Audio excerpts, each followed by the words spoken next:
When you first open the Revit software, this is what you're going to see. This is the home screen. On the left side, you can click to either open an existing model or create a new one. Then, the same with families. I'll talk about differences between models and families in a little while. And in the center, you'll see the most recently used files. If you didn't work in this Revit version before, or Revit whatsoever, your screen will look a little different. You will instead see free sample projects provided by Autodesk. To open a Revit file, you have to click on it here or find its location by clicking Open button on the left side. Now let's open our sample architecture project. This doesn't really matter which project you're gonna open at this moment. I'm just gonna use this as an example to take you through the basics of the interface. When we open a project, our screen changes. Now we are in the model environment. If you look up here, you can see that this is the project we are currently in. However, if you would at any moment like to go back to your home screen, all you have to do is click here at the top left, and you're gonna go back to that. Click again, and we are back to our active model. Our model happened to open on this view, and first I'm going to show you how to navigate 3D views and 2D views. So to open your default 3D view, you can, for example, click the symbol of default 3D view at the very top of your screen. Now you can use a scroll button on your mouse to zoom in and zoom out. You can double-click the mouse button to zoom to fit. You can press down middle mouse button and move your mouse to pan the model. And lastly, when you press down both Shift and middle mouse button, you can orbit your model. If you go to any 2D view, it works exactly the same. Zoom in, zoom out, zoom to fit, and panning. And of course, the only thing we cannot do here is orbiting. Now I'd like to show you how to easily identify what I consider four most important elements of the interface when you're in the model environment. The first element is called the ribbon, and is the area that is right here at the top of your screen, extends from left to right, and it got its name from its elongated shape. So the ribbon is where you will find most of the tools that we are using while working in Revit. The ribbon is divided into tabs,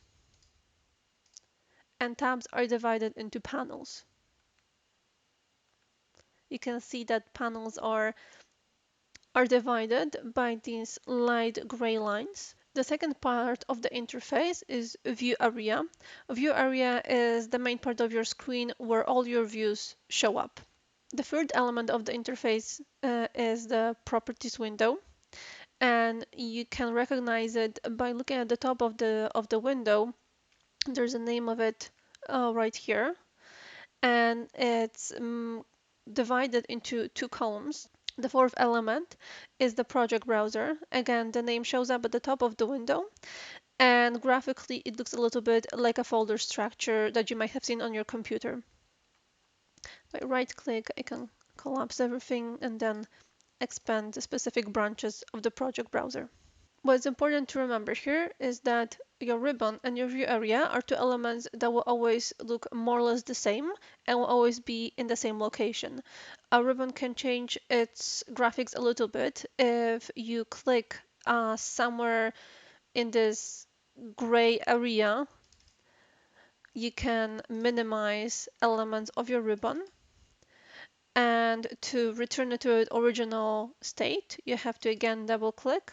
It circles through different types of minimizing the elements of the ribbon. View area will always be here and will always take the biggest part of your screen. And properties window and project browser might either not show up at all or show up in a different location on your interface. So this is why it's important to be able to recognize them just by looking at them. For example, I can turn them off completely. If I would like to bring them back, I can right click anywhere and click both properties and browser, project browser. I can have them visible but in a different place. For example, if I drag one of these windows and I move it around, I can dock it in a different place in the interface. For example, I can have them docked side by side, can have them docked one under the other. I can have them docked as tabs, and so on and so on. Moving on, I will be pointing to the location of all the tools in the ribbon. I use a specific sentence structure when doing this.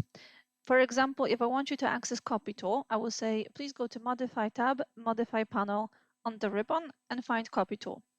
This structure is commonly used when searching for information about Revit online, and by understanding it, it will be easier for you to find information on your own, even if it wasn't covered in this course. Let's analyze the Properties window. So the Properties window displays information about selected element or the view. Most importantly, it has two columns, one for properties or so-called parameters, and one for their values. So for example, if you select an element such as tree here, you can see that it has a parameter called level, and the value of that parameter is level 1. Or it has a parameter called elevation from level, and the value of that parameter is 2485.2, and so on and so on. If you will not select anything at all, your properties window will show the properties of the view itself.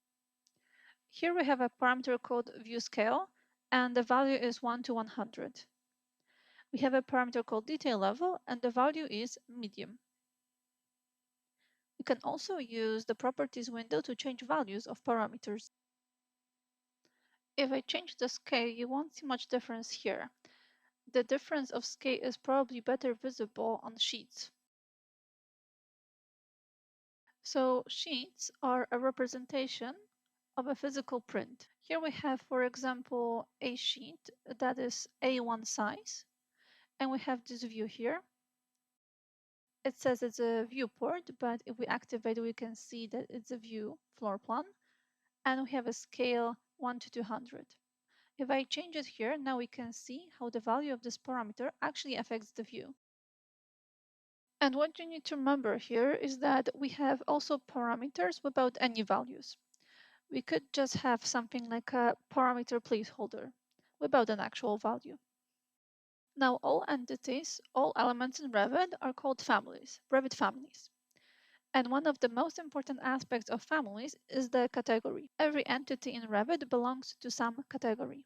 The category is a basic parameter that divides elements into groups that represent specific real-world objects. So based on category, specific parameters are assigned to an element. For example, elements belonging to the category walls will have height parameter. Here, that value is defined for parameter unconnected height and it's 3.5 meters.